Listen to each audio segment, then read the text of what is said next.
તમને બધાને શાંતિથી મીડિયા મિત્રોને હું કહીશ બધું, પણ અત્યારે હું કોઈ કહેવા માંગતી નથી. તમે માફ કરજો. ભાજપમાં અન્યાય છે એ વાત સાચી છે, મહિલાઓ સાથેનો અત્યારે હું કોઈ કોમેન્ટ નહીં કરી શકું. 100%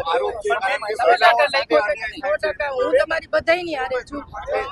મહિલા મોરચા દ્વારા જે છે એ વ્યક્ત કરી દો, જે હોય લાગણી. બેન મીડિયા તમારી સાથે જ છે. બેન મીડિયા તમારી સાથે જ છે. જે હોય તમે કહો બેન.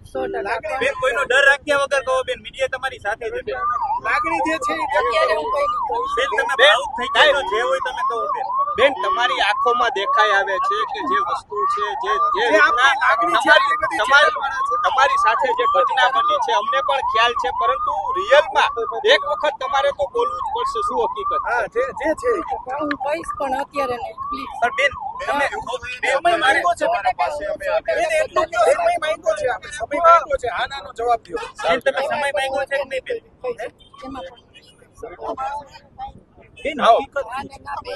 બેન તમારી બેન અવગણના છે, તમારી ચેનલ છે, બેન તમારી અવગણના થઈ છે કે શું છે બેન? વારંવાર બેન તમે ભાવ થઈ ગયા તો દેખાય છે બેન તમારી આંખમાં. સાચે હું તમને માફ કરો. તમારો બધાનો સાથ સહકાર છે, પણ ક્યાંક ને ક્યાંક હું અત્યારે તમે ડરમાં છો? કોઈ તમને ના ડરમાં નથી, પણ હું મારી 2 દિવસમાં હું મારી તૈયારી કરીને હું તમને બધાને આચાર્ય સાથે તમારી વાત લઈને બેન બિહાર પહોંચ્યા હતા. બિહારમાં તેઓ હતા.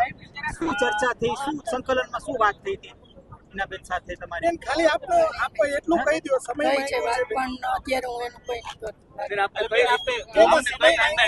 અમિતભાઈનો સમય માંગ્યો બેન, ખાલી આનાનો જવાબ અમિતભાઈનો સમય માંગ્યો બેન. તમે રાષ્ટ્રીય કોઈ નેતા બીનાબેન થ્રુ તમે અમિતભાઈનો સમય માંગ્યો બેન.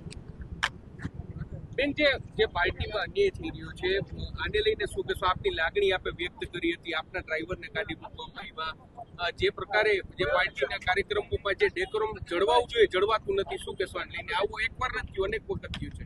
હા, એ વાત સાચી છે કે મારા ગાડીમાં જે ચાલતા ભાઈઓ એને અન્યાય થયો, એની લડતમાં ક્યાંક હું અટવાઈ ગઈ છું.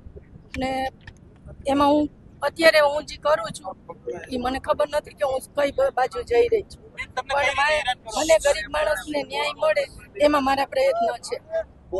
એ પ્રયત્ન હું કરી રહી છું. બોલો બેન, તમે તમારી લાગણી વ્યક્ત કરો.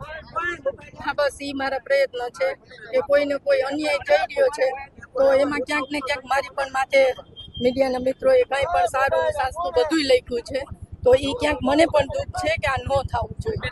હું તમારા માધ્યમથી કહું છું કે આટલી હદ સુધી ન લખવું જોઈએ. હું ન્યાય માગતી હતી, ગરીબ માણસોનો ન્યાય લેવા ગઈ હતી, પણ આ ખોટું વાંચું તો એના માટે પણ હું તમને કહું છું બધાને કે સુખામને કોઈના ઈશારે લખાવતું હોય તો હું એમ કહું કે પત્રકાર મિત્રો મને કહે, મને જાણ પણ નથી કરી કે બેન તમારો આ વિષય આવ્યો છે.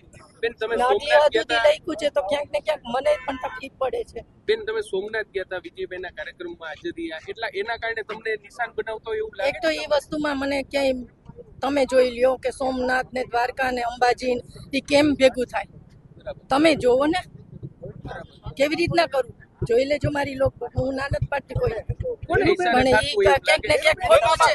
કોઈ પણ વસ્તુમાં મારે ક્યાંક થઈ રહ્યું છે એમાં હું તમને નહીં કહી શકું.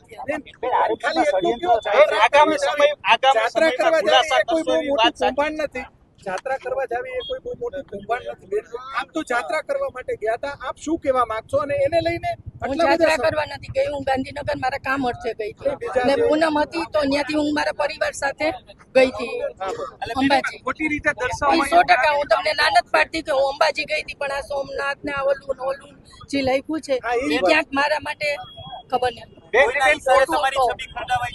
હા, પાર્ટીમાં રજૂઆત કરી છે આપે જે આ તમારી સાથે અન્યાય થઈ રહ્યો છે લઈને? હા, કઈ રીતે